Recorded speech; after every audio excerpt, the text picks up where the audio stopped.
이번 시간에 다룰 내용은 마태복음입니다. 이번 시간과 다음 시간 그리고 다음 주에 계속해서 복음서의 내용을 다루고자 합니다. 마태복음, 마가복음, 누가복음, 요한복음 이렇게 네 편의 복음서를 다루는데 사실 복음서의 내용은 상당 부분 다른 복음서와 겹치는 부분도 있습니다. 또 그 복음서에만 등장하는 고유한 기록들도 있습니다. 그래서 복음서 사이에 그런 유사성과 차이점이 어디에서 나느냐? 인본주의 신학자들은 이게 성경 기록들이 하나님께서 계시로 영감을 통해서 주신 것이 아니라 최초의 어떤 원복음, 복음의 어떤 전형이라고 하는 그런 이야기가 있었는데 그 이야기를 이 사람이 베껴다 쓰고 또 다른 복음서 기자는 그 복음서를 또다시 베껴 쓰고 또 다른 이야기를 같이 조합을 해서 인간들이 편집을 했기 때문에 그렇게 복음서 내용이 비슷해졌다 그렇게 이야기합니다. 그러나 우리는 그런 학자들의 말을 믿는 것이 아니라 성경 기록은 하나님께서 영감을 통해서 우리에게 주셨다는 사실을 믿음으로 받아들이고 있습니다. 왜 복음서 내용이 같은 내용이 그렇게 많으냐? 똑같은 성경의 저자이신 하나님께서 같은 이야기를 들려주셨기 때문입니다. 왜 복음서 내용이 서로 차이가 나느냐? 하나님께서 이 복음서 기록자들에게, 성경 기록자들에게 기계적으로 받아쓰기를 시킨 게 아니라는 겁니다.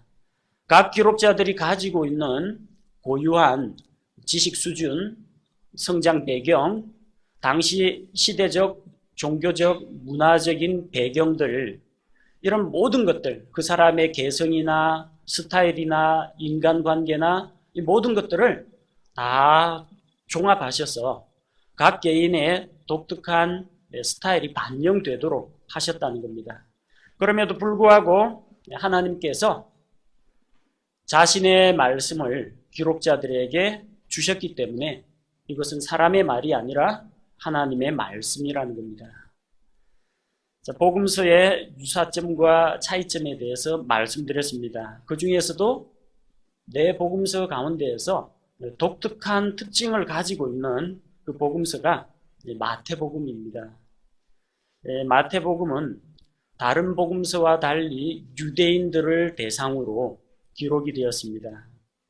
그래서 유대인들의 율법 이야기라든지 구약 성경에 나오는 예언들 이런 내용들이 많이 나오고 특별히 유대인들을 대상으로 하시는 그런 말씀들이 많이 기록되어 있습니다. 따라서 마태복음을 읽을 때에는 다른 복음서와는 달리 주의할 필요가 있습니다. 이게 유대인들 대상으로 하시는 말씀인지 아니면 오늘날 우리 신약교회 성도들에게까지 적용되는 말씀인지 잘 분별해서 우리가 받아들여야 합니다. 먼저 이 마태복음 책의 이름은 우리가 줄여서 마태복음이라고 합니다. 정확한 명칭은 성도 마태가 전한 복음입니다.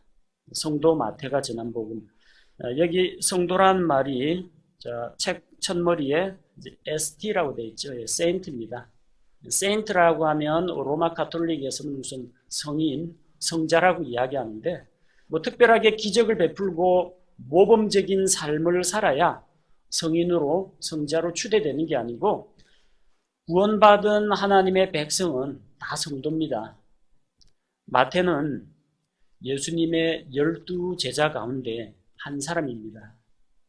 그는 보내심을 받은 사도였습니다. 하지만 자기 자신을 가리켜서 이야기할 때 사도 마태가 선포한 복음 이런 식으로 이야기하지 않고 성도 마태가 전한 복음이라고 합니다. 우리와 별 다를 바 없는 똑같은 성도, 구원받은 성도였다는 겁니다. 이 마태복음에서 다루는 내용은 무엇이냐?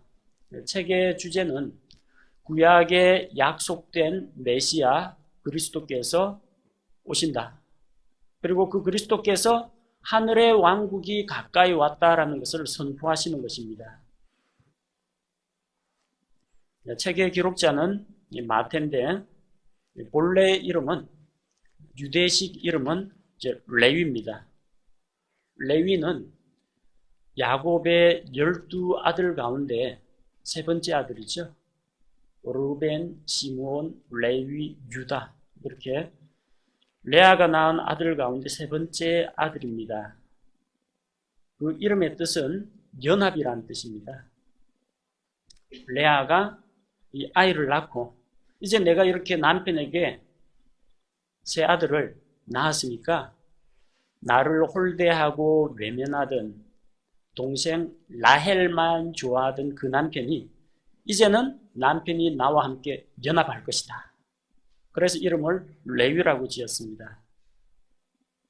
또 이 레위는 이스라엘에서 제사장 지파입니다. 이 제사장 지파로서 하나님과 죄인들 사이를 화목하게 하고 연합시키는 역할을 합니다. 죄인들이 회개하고 돌아와서 하나님과 교제 관계가 회복되게 하고 그렇게 하나님의 백성이 된 사람들이 매일같이 주께 희생 제사를 드리고 헌물을 드리고 화평 헌물을 드리고 이러면서 하나님께 예배 드리고 교제함으로써 이 유한한 인간이 죄 많은 인간이 거룩하신 하나님과 교제하고 연합할 수 있도록 도와주는 그 지파가 레위 지파입니다. 그래서 아마도 이 아이를 낳고 마태를 낳고 그 부모님이 그런 기대와 소망 가운데에서 이름을 지어줬을 것 같아요. 자녀 이름 지을 때 함부로 짓진 않죠. 고민해가지고 그 장명소 찾아가는 분도 있고 혹은 저기 할아버지 할머니 조언을 구하기도 하고 유명한 사람들 조언을 듣고 혹은 성경에 나오는 위대한 인물이나 혹은 친척 가운데에서 위대한 업적을 가진 그런 사람 이름을 따가지고 심사숙고해서 짓습니다. 왜 이름을 레위라고 지었겠어요? 나름대로 기대하는 바가 있었다는 겁니다. 이 아이가 자라서 하나님과 교제 가운데서 연합하기를 바라는 그런 마음. 그리고 유대인들, 그 유대인 공동체 가운데에서 함께 동족들과 연합하는 아이가 되기를 기대하는 마음으로 이름을 지었을 겁니다. 그런데 현실적인 문제에 부딪혔습니다. 그리스의 침략을 받았고 로마의 침략을 받으면서 이제는 외세와 손을 잡는 어떻게 보면 민족의 반역자가 되었습니다. 유대인들과 손을 잡은 게 아니라 현실적으로 자기도 먹고 살아야 하는 그런 문제 앞에서 로마의 관리가 되는 겁니다. 그는 하나님과 유대 민족과 연합한 사람이 아니라 로마 정권과 연합했습니다. 그래서 동족들로부터는 따돌림을 받던 인물입니다. 마태복음에서 그의 이름이 마태라고 기록이 되어 있고요. 마가복음과 누가복음에서는 레위라는 말과 마태라는 이름이 같이 뒤섞여서 나옵니다. 그래서 똑같은 마가복음이라고 할지라도 마가복음 2장 14절에서 혹은 누가복음 5장 27절에서 세관에서 일할 때에는 레위라고 부르고요. 예수님의 제자로 등장할 때는 마가복음 3장 18절과 누가복음 6장 15절에서 마태라고 불립니다. 그의 직업은 세리입니다. 오늘날에도 좀 세금 공무원 하면은 조금 요즘은 부정부패 많이 사라졌습니다만 일반적으로 세무원, 세금 공무원 하면은 일반 사람들이 별로 좋게 생각하지 않습니다. 정당한 공무를 집행함에도 불구하고 뭔가 어떤 비리하고 관계가 있지는 않은가, 누구한테 돈을 뜯지 않느냐 그런 오해를 하는 경우가 종종 있습니다. 근데 그 당시 세리라는 직업은 정해진 급료를 받는 사람들이 아닙니다. 동족으로부터 세금을 걷는데 세금 액수만큼만 로마의 상납할 액수만큼만 걷는 게 아니고요. 많이 걷어야 됩니다. 그래서 로마에 바치고 남은 거는 자기가 갖게 되는 겁니다. 그러자면 가능한 한 많이 걷어야 됩니다. 또 왜 많이 걷어야 되느냐? 이 당시에 이 열심당이라든지 독립운동가들은 로마의 세금을 납부하는 것을 하나님의 백성이 되기를 포기한 것과 같다라고 민족적으로 저항을 하는 사람들이 있어요. 그럼 내기 싫다고 못 내는 사람이 있다는 거예요. 그 다음 정말 가진 게 없어가지고 먹고 살기 빠듯하다 보니까 로마에까지 바칠 세금이 없어가지고 못 내는 사람들이 있습니다. 자, 이렇게 해서 세금을 납부 안 하고 떼이는 경우, 안 내는 경우, 조금밖에 안 내는 사람들이 있기 때문에 내릴 수 있는 사람한테 많이 걷어야 됩니다. 또 자기도 먹고 살아야 하니까 그만큼 자기 생활비에 해당되는 만큼 더 얹어서 많이 걷어야 돼요. 이거 잘하는 사람은 폭리를 취해가지고 돈을 많이 법니다. 삭개오가 뭐라고 이야기합니까? 내가 남에게 함부로 빼앗아가지고 억울하게 취한 게 있으면 4배나 다시 갚아주겠습니다. 그렇게 이야기하죠. 그 사람은 세리장이에요. 세리들의 우두머리입니다. 그러려면 돈을 많이 벌어요. 근데 그게 자기가 피땀 흘려 수고하고 농사 짓고 고기 잡은 게 아니고 동족들로부터 다 얻어낸 것입니다. 그래서 그 당시 세리는 환영받지 못했습니다. 이 세리가 등장할 때는 같이 따라오는 단어가 있어요. 창기, 창녀가 따라옵니다. 세리들과 창녀들은 이런 식으로 나와요. 누구와 누구는 묶어서 창녀하고 거의 동급으로 취급하는 그런 시대였습니다. 그런 사람을 예수님께서 자기 제자로, 사도로 불러주셨다는 겁니다. 그래서 민족의 반역자로 낙인 찍힌 마태도 예수님 제자가 될 수 있다는 겁니다. 예수님 제자 가운데는 셀롯인, 질럿이라고 하죠. 셀롯인 시몬도 있습니다. 셀롯이라는 건 질럿, 열심당입니다. 열심당원들은 로마의 지배를 거부하고 민족 독립운동을 하는 사람들입니다. 밀란을 일으키기도 하고 로마의 고위 관리나 장교들을 암살하기도 하고 그리고 불을 지르기도 합니다. 한 사람은 로마 앞잡이 세리 출신, 한 사람은 열혈 민족주의자. 이 두 사람이 똑같이 예수님 제자가 되었다는 거예요. 예수님께서는 이런 사람도 받으시고 저런 사람도 받으시고 그 사람의 상태나 신분이나 직업은 관계없습니다. 그리스도 안에서는 그냥 같은 형제예요. 똑같은 주님을 배우고 닮아가는 제자라는 겁니다. 한 번도 성경에 마태하고 시몬이 싸웠다는 이야기가 안 나옵니다. 그리스도 안에서 하나로 부르심을 받았습니다. 이 복음서가 기록된 시기가 주후 약 60년경입니다. 왜 기록을 했느냐? 예수 그리스도께서 구약에 약속된 그리고 약속대로 오신 메시아라는 사실을 전하기 위해서 이 복음서를 기록했습니다. 자, 이 성경의 수신자는 누구냐? 1차적 수신자는 유대인들입니다. 그래서 구약 성경을 잘 아는 유대인들을 대상으로 예수 그리스도가 하나님의 약속대로 성경의 예언대로 아브라함의 자손으로 다윗의 자손으로 오신 메시아라는 사실을 소개하기 위해서 유대인들을 대상으로 이렇게 복음서를 기록한 겁니다. 그러다 보니까 거기에는 유대인들에게 한정되는 그런 내용들도 있습니다. 그래서 그런 부분은 우리가 읽을 때 잘 가려서 수신자가 누군지를 잘 파악해서 읽어야 합니다. 구약시대 음식물에 대한 율법이 있죠. 색임질하지 않는 짐승은 부정하니까 먹지 마라. 그리고 쪽발이 굽이 갈라지지 않은 그런 짐승은 부정하니까 먹지 마라. 그리고 비늘이 없는 생선은 먹지 말라. 못 먹는 것들이 있어요.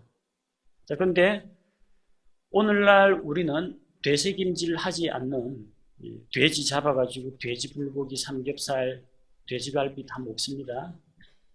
예, 비늘이 없는 그런 생선들 우리 먹고 있습니다. 장어구이 그런 거 먹잖아요. 그럼 하나님 앞에서 죄 짓는 거냐? 이 구약시대 음식물에 대한 그 율법은 유대인들에게 주신 겁니다. 우리 신약교회 성도들에게 주신 게 아니에요. 신약교회 성도들에게는 어떤 말씀을 주셨습니까? 하나님께서 지으신 모든 것이 선하매 감사함으로 받으면 버릴 것이 없다고 했습니다. 이게 수신자가 누군지를 잘 알고 받아들여야 한다는 겁니다. 난 분명히 군대 갔다 왔는데 군대에서 징병검사 받으라, 소집통지서 와라, 옆집 우체통에 꽂혀 있는 걸 내가 빼가지고 불안해할 필요가 없다는 겁니다. 수신자가 누군지를 잘 봐야 됩니다. 마가복음, 누가복음, 요한복음 각각 수신자가 다릅니다. 그래서 복음서마다 약간씩 내용의 차이점이 있고 강조점이 달라지는 겁니다. 자, 1차적 수신자는 유대인들 대상으로 약속된 메시아가 왔으니까 그분을 받아들여라, 이런 내용이고요. 그렇다고 해서 마태복음 전체 내용이 우리하고는 아무런 관계없고 읽을 필요가 없는 그런 책은 아닙니다. 마태복음은 또한 이방인들하고도 관계가 있습니다. 마태복음에도 동쪽에서 온 지혜자들, 그 지혜자들이 유대인의 왕으로 오신 이가 어디 계시냐, 우리가 그분께 경배하러 왔다. 이방인들 이야기 다룹니다. 주님께서 로마 백부장의 청을 받아들여서 그 병을 고쳐주십니다. 또한 그분은 이방인들에게 공의를 나타내시는 분이라고 했습니다. 두로와 시돈 지방을 여행하시다가 가나안 여인, 수로보니게 족속 가나안 여인, 그리스 여자, 그 여자가 딸이 마귀에게 들렸는데 마귀 들린 그녀의 딸을 온전케 고쳐주셨습니다. 또한 마태복음 28장 18절에서 20절 주님께서 주신 지상명령, 그 지상명령에는 제자들을 파송하시고 세상으로 보내십니다. 그래서 그들에게 모든 민족을 가르치고 또 그들에게 침례를 줄 것을 말씀하셨습니다. 이방인들에게도 포함되는, 해당되는 그런 내용들이 있다는 걸 기억해야겠습니다. 자, 마태복음의 특징은 무엇인가? 사복음서의 그 특징을 살펴보기 전에 요한계시록 4장에 나오는 네 짐승의 이야기를 살펴보도록 하겠습니다. 요한계시록 4장 6절 7절에 보면 하나님의 왕좌를 호위하는 네 짐승이 있습니다. 성경학자들은 이것을 이제 그룹일 것이라고 추정을 합니다. 에스겔 1장과 에스겔 10장에 나오는 그룹의 형상과 같습니다. 계시록 4장 6절에 보니까 그 왕좌 앞에 수정 같은 유리바다가 있고 왕좌 한가운데와 왕좌 둘레에는 앞뒤에 눈이 가득한 네 짐승이 있더라. 첫째 짐승은 사자 같고 둘째 짐승은 송아지 같으며 셋째 짐승은 사람 같은 얼굴을 가졌고 넷째 짐승은 날아다니는 독수리 같더라. 그래서 이 네 짐승이, 왜 이 네 짐승이 네 가지 모습을 하고 있느냐? 이 네 짐승은 예수 그리스도의 네 가지 측면을, 예수 그리스도의 영광스러운 모습을 나타내주는 표현이라고 보는 것입니다. 첫째 짐승, 사자와 같은 짐승은 사자 같으신 예수 그리스도. 사자는 백수의 제왕, 만수의 제왕이라고 하죠. 그래서 왕으로 오신 예수 그리스도를 나타냅니다. 둘째 짐승은 소, 송아지 형상을 하고 있습니다. 소는 힘과 노동, 봉사, 사역의 역할을 합니다. 살아서는 열심히 반일하고 무거운 거 나르고 죽어서도 자기의 모든 것을 사람들에게 내어줍니다. 가죽과 꿀과 고기와 뼈까지도. 자, 그래서 섬기는 종으로 오신 예수 그리스도를 나타냅니다. 셋째 짐승은 사람 같은 얼굴을 가졌습니다. 이것은 인성을 가지신 예수 그리스도, 사람으로 오신 예수 그리스도를 나타냅니다. 넷째 짐승은 날아다니는 독수리, 땅에 속한 자가 아니고 하늘에 속한 자를 나타냅니다. 그래서 하늘에 속한 분, 하나님이시요 하나님의 말씀이신 예수 그리스도의 영광을 나타냅니다. 이 각각의 네 짐승이 결국 각각 사자는 마태복음, 송아지는 마가복음, 사람은 누가복음, 독수리는 요한복음을 나타냅니다. 자, 왜 그런지는 각 복음서의 특징들을 살펴보면서 하나씩 비교해 보도록 하겠습니다. 자, 마태복음은 예수 그리스도의 네 가지 형상 중 사자에 해당한다고 했습니다. 잠언 19장 12절, 잠언 30장 30절에는 사자가 위풍당당하고 위엄 있게 걷고 모든 동물들의 왕이라고 했습니다. 또 왕은 사자와 같은 위엄과 풍채를 가지고 있다고 했습니다. 창세기 49장 9절에 이스라엘이 자기 아들들을 축복하는 내용이 나오는데 그 중에 유다 지파를 가리켜서 사자라고 표현하고 있습니다. 젊은 사자. 그리고 그 유다 지파의 상징이 바로 사자 형상입니다. 그 사자가 어디에 나오느냐? 요한계시록 5장 5절에 나옵니다. 하나님 앞에 7 인이 있는데 이 인, 봉인을 뗄 자가 없어서 사도 요한이 슬피 울고 있을 때 그 장로들 가운데 한 사람이 이야기합니다. 유다 지파의 사자시요 다윗의 뿌리이신 예수 그리스도께서 이기셨기 때문에 이 7 인을 떼시기에 합당하다고 합니다. 예수 그리스도가 어떻게 묘사됐습니까? 유다 지파의 사자. 사자, 이 심부름꾼 사자 아닙니다. 라이온, 동물 사자를 이야기합니다. 예수 그리스도는 사자로 표현이 되어 있습니다. 왕이시라는 겁니다. 그래서 간단히 마태복음을 왕복음이라고 이야기합니다. 왕으로 오신 예수 그리스도를 다룹니다. 왕인지 아닌지 알려면 어떻게 하면 알 수 있겠어요? 족보를 보면 압니다. 이 왕가의 사람인지 왕가의 계보에 들어가 있는지 확인해 봐야 됩니다. 마태복음 1장은 시작부터 왕의 족보, 왕의 계보를 이야기합니다. 아브라함의 자손이시요. 유대민족의 시작입니다. 믿음의 조상입니다. 또한 다윗의 자손이신 예수 그리스도의 세대에 대한 책이라. 다윗의 자손. 다윗이 누굽니까? 다윗은 이스라엘의 정통 왕권을 가지고 있습니다. 초대 왕은 사울이었죠. 그런데 왕권이 다윗에게로 넘어갔습니다. 하나님께서 이스라엘 왕국을 사울에게서 다윗에게로 옮기셨습니다. 이스라엘 정통 왕권은 다윗의 자손을 통해서 내려온다는 것을 기억해야 합니다. 마태복음 2장 2절에서 동쪽에서 온 지혜자들이 이 세상에 오신 예수 그리스도를 만나러 왔습니다. 유대인들의 왕으로 오신 이가 어디 계시뇨? 우리가 그분의 별을 보고 그분께 경배하러 왔다고 고백합니다. 유대인들의 왕으로 표현되어 있습니다.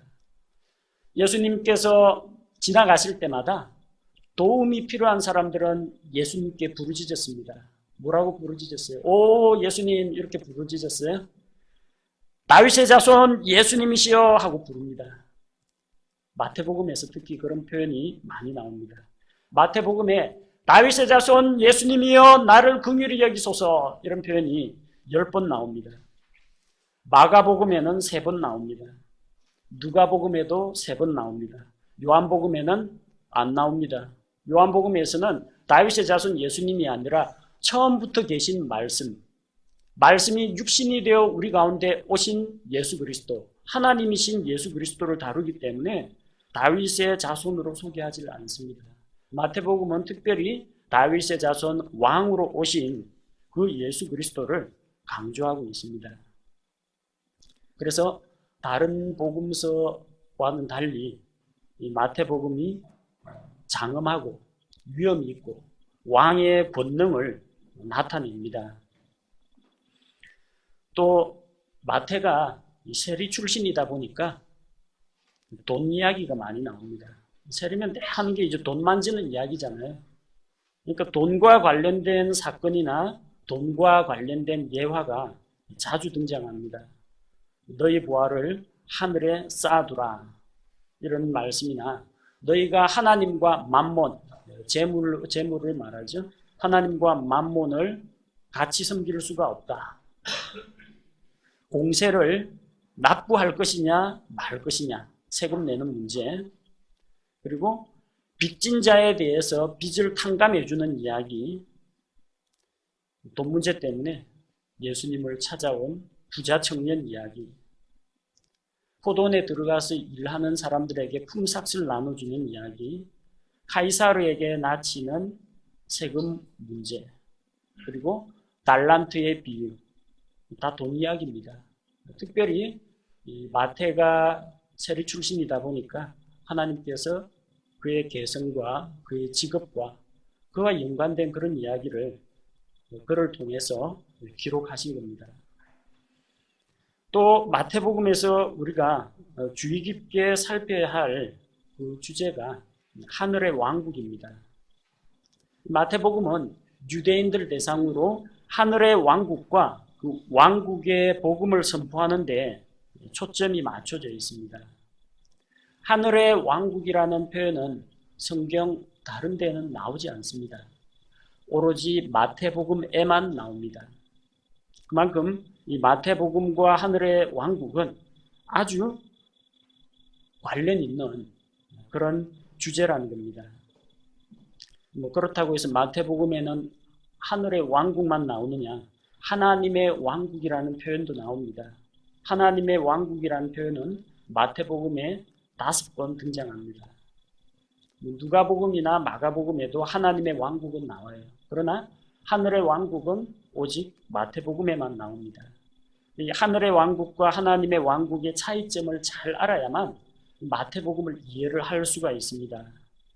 개역성경에는 이것을 천국이 가까웠느니라, 하나님 나라가 어떠하니라 이렇게 돼 있어서 구분이 안 돼 있어요. 하늘의 왕국과 하나님의 왕국이. 하늘의 왕국은 저 하늘에 있는 게 하늘의 왕국 아닙니다. 하늘의 통치가 이 땅에 그대로 임하는 세계를 가리켜서 하늘의 왕국이라고 합니다. 주님께서 가르쳐 주신 기도에 나오죠. 뜻이 하늘에서 이루어진 것 같이 땅에서도 이루어집니다.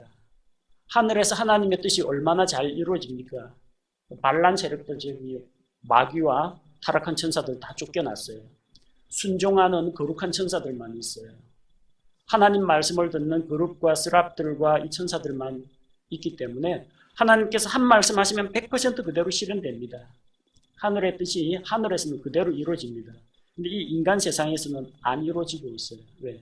공중권세 잡은 마귀가 사람들 마음을 유혹해서 죄에 빠지게 만들고 하나님께 반역하게 만들고, 죄인들도 회개하지 않은 죄인들은 여전히 하나님을 대적하고 있기 때문입니다. 그런데 바로 하늘의 그 통치가 이 땅에 그대로 임해서 물이 바다를 덮음과 같이 온 세상이 주 하나님의 영광을 인정하는 것으로 가득 차는 세상, 그게 하늘의 왕국입니다. 하늘의 왕국은 이 땅 위에서 이루어지는 지상 왕국입니다. 저 죽어서 가는 저 하늘나라 이야기가 아닙니다. 하늘의 왕국은 구체적이고 가시적이고 물리적인 왕국입니다. 어떤 나라가 성립하려면 3가지 조건이 있죠. 국민, 영토, 주권 3가지가 있어야 됩니다. 주권은 예수 그리스도께서 왕으로서, 주로서 다스리시고 그분은 권능을 가지고 있습니다. 예수님 다시 오시면 이스라엘 땅을 다시 회복하십니다. 그리고 온 땅, 아담이 잃어버렸던 그 땅을 예수님께서 다시 회복하십니다. 전 세계가 예수 그리스도의 소유가 됩니다. 시편 2편에 나오죠. 내게 구하라. 내가 열방을 내 유업으로 주리니 내 소유가 땅끝까지 이르게 될 것이라고 했습니다. 쇠 지팡이 철장 권세로 온 세상을 다스리시는 그 주님께서 임하실 때에 온 세상은 땅은 주님의 것이 됩니다. 한 가지가 남았죠. 그 왕국에 들어갈 백성이 있어야 됩니다.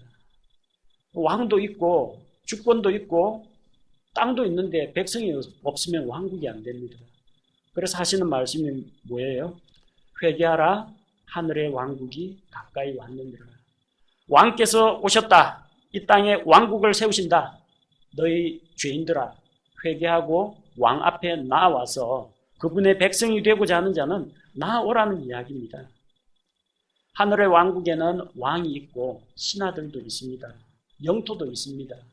거기서 일하는, 밭에서 일을 하고 장사하는 일반 백성도 있습니다. 법과 제도도 있습니다. 그게 하늘의 왕국이에요. 추상적으로 마음속에 있는 세계도 아니고 저 멀리 하늘에 있는 세계도 아닙니다. 하늘의 왕국은 물리적인 지상 왕국을 이야기합니다. 하나님의 왕국은 하나님의 통치권이 인정받는 보이지 않는 영적인 왕국을 이야기합니다. 그래서 하나님의 통치권이 통하는 저 하늘의 세계 셋째 하늘, 하늘나라, 하나님의 왕국입니다. 우리가 예수 그리스도를 믿고 구원받으면 우리는 이미 영적으로 하나님의 왕국에 속한 자들입니다. 그래서 하나님의 왕국은 시간이나 공간의 제약을 받지 않습니다. 모든 시간과 모든 공간을 초월해서 그분의 통치권을 인정하는 사람들이 들어가는 것이 영적인 하나님의 왕국입니다. 이것은 물리적인 왕국이 아닙니다. 영적인 왕국입니다. 그래서 하나님의 왕국은 먹고 마시는 것이 아니라고 했죠. 뭐라고 했어요? 성령님 안에서 의와 평강과 기쁨이라고 했습니다. 영적인 세계입니다. 요한복음 3장 5절에서 예수님께서 무엇을 말씀하셨습니까? 사람이 다시 태어나지 않으면, 물에서 나고 성령에서 나고 이렇게 두 번 태어나지 않으면 하나님의 왕국에 들어갈 수 없다. 하나님의 왕국을 볼 수 없다고 했습니다. 그 왕국은 거듭난 자, 다시 태어난 자만이 들어갈 수 있는 왕국입니다. 마태복음에서 하늘의 왕국, 왕국의 복음을 이야기할 때 이 왕국의 복음은 왕이 오셨다는 소식과 왕국의 백성에게 회개를 선포하는 이야기입니다. 자, 마태복음 10장에 보면 예수님께서 제자들을 보내십니다. 12사도를 보내십니다. 마태복음 10장 5절에서 예수님께서 이 12를 내보내시며 그들에게 명령하여 이르시되 너희는 이방인들의 길로도 들어가지 말고 사마리아 사람들의 어떤 도시로도 들어가지 말며 오직 이스라엘의 집에 잃어버린 양들에게로 가라. 너희는 가면서 선포하여 이르되 하늘의 왕국이 가까이 왔느니라 하라. 그들이 전한 복음은 왕국의 복음입니다. 이 12제자가 이야기한 게 예수 그리스도께서 십자가에서 흘리신 보혈의 공로를 믿고 그분의 십자가 죽음과 부활을 믿고 구원받으십시오. 이 복음을 전한 게 아닙니다. 그건 하나님의 은혜의 복음입니다. 예수 그리스도의 은혜의 복음입니다. 그 복음은 십자가 사건 이후에 나옵니다.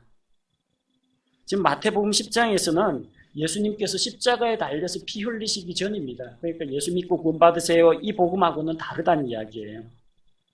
하늘의 왕국이 가까이 왔다라는 그런 왕국 복음입니다. 그 왕국 복음이 선포되는 곳에서는 기적이 일어납니다. 왜? 유대인들이 표적을 구하는 민족이기 때문에 유대인들은 표적을 구하고 그리스도인들은 지혜를 찾으며 우리는 십자가에 못 박힌 예수 그리스도를 찾고 있습니다. 보십시오. 그래서 8절에서 병든 자들을 고쳐주고 나병 환자들을 정결하게 하고 죽은 자들을 살리고 마귀들을 내쫓고 이런 일을 하는 겁니다. 12사도들이 이런 일을 했어요. 오늘날 복음 전도자들이 죽은 자들을 살립니까? 못합니다. 나병 환자 고칩니까? 못 고칩니다. 병든 자 일부 증상은 고치는데 뭐 팔이 부러졌다든지 아예 눈동자가 없다든지 이런 사람들 다시 새로운 몸으로 만들어주지를 못합니다. 이 당시에 왕국의 복음이 선포되는 곳에는 메시아 왕국의 기적이 일어납니다. 그 이야기하고 오늘날 우리 나가서 전도할 때 마귀 쫓고 병 고쳐주고 사람 쓰러뜨리고 죽은 자 살리고 이런 기적 우리는 하지 못합니다. 자, 예수 그리스도의 은혜의 복음하고 왕국의 복음하고 혼동하면 안 됩니다. 왕국의 복음이 마태복음 24장에 또 나옵니다. 마태복음 24장 14절에 환난기에 이 세상에 남게 될 유대인들 이야기입니다. 신약교회 성도들 들으라고 하는 이야기 아닙니다.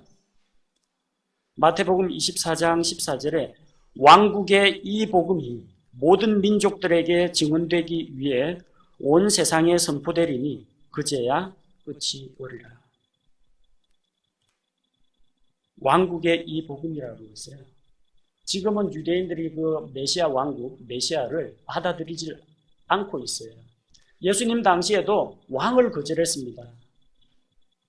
예수님께서 메시아 왕국의 기적을 보여주면 유대인 종교 지도자들이 뭐라고 했습니까? 마귀들의 왕 바알세부를 힘입어서 마귀들을 내쫓는다고 했습니다. 빌라도의 법정에서 빌라도가 너희의 왕을 내가 어떻게 하려 하니까 유대인들이 뭐라고 했습니까? 가이사 외에는 우리에게 왕이 없습니다. 이 사람은 우리 왕이 아닙니다. 자기들의 왕을 이방인에게 내주고 말았어요. 왕을 거부했습니다.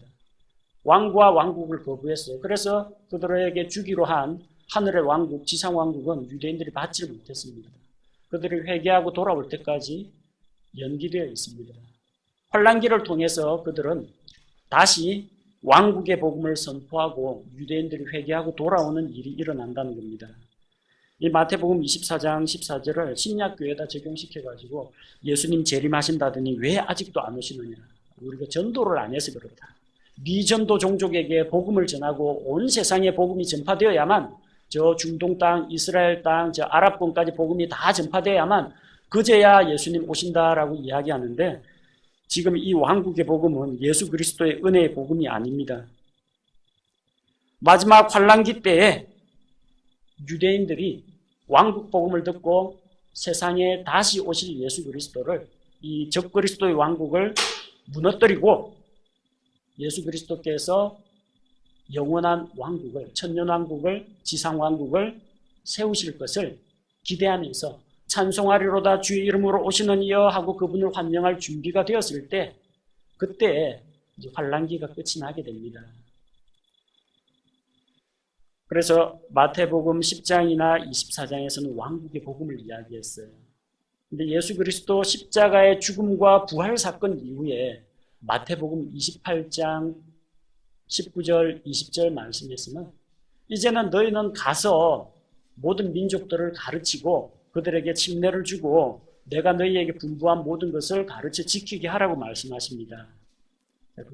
그래서 단순히 유대인들만 대상으로 이야기하는 것이 아니라 이제는 예수 그리스도의 십자가의 복음을 신약교회가 온 세상에 전파할 그 사명을 받았다는 겁니다. 자, 이 마태복음에서 핵심되는 내용이 하늘의 왕국이기 때문에 이 부분에 대해서 주의 깊게 읽으시기 바랍니다. 자, 유대인들을 대상으로 하기 때문에 다른 복음서에 비해서 구약 성경을 자주 인용합니다. 예수님께서 구약에 기록된 예언의 말씀을 성취하셨다. 그것을 강조하고 있습니다. 그래서 자주 등장하는 표현이 기록된 바 어디에 나와요? 마태복음 4장에서 예수님께서 마귀에게 시험을 받으실 때 기록된 바 신명기 말씀 인용하죠. 또 이렇게 된 것은 대언자들로 하신 말씀이 성취하려 하심이라 이런 표현들이 자주 등장합니다. 구약의 예언을 완성시키신 예수 그리스도를 소개합니다. 자, 마태복음에서 특별히 주의 깊게 관심 두고 읽어야 할 부분들입니다. 마태복음 1장 왕가의 족보, 다윗의 씨로 오신 예수 그리스도, 독특한 장입니다. 그리고 마태복음 13장, 하늘의 왕국 비유입니다. 그리고 씨 뿌리는 비유도 있고, 겨자씨 비유도 있고, 누룩의 비유도 있고, 물고기 잡는 그물 비유도 있고, 값비싼 진주의 이야기도 나옵니다. 그런 비유가 단편의 비유가 아니라 전체가 다 연결된 비유입니다. 하늘의 왕국, 그리고 그 하늘의 왕국이 잠정적으로 연기되었다라는 것을 보여주는 그런 비유입니다. 흔히들 마태복음 13장을 그냥 비유장이라고 이야기하는데, 정확하게 이야기하면 하늘의 왕국 비유라고 해야 맞습니다. 또 다른 복음서에는 등장하지 않는 독특한 부분이 마태복음 24장 올리브산 담화입니다.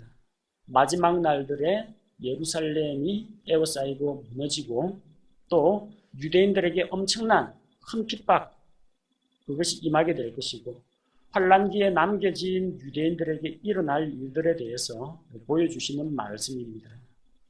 이걸 신약교회에다가 적용해서 신약교회 성도가 환란을 통과한다, 그렇게 해석하시면 안 됩니다. 유대인일지라도 예수 그리스도를 믿고 구원받으면 신약교회 성도입니다. 교회는 예수 그리스도 다시 오실 때, 공중 강림하실 때 공중으로 들림받아 올라갑니다. 그리고 그 이후에 7년 동안 이 땅에는 믿지 않는 유대인과 믿지 않는 이방인들만 남습니다.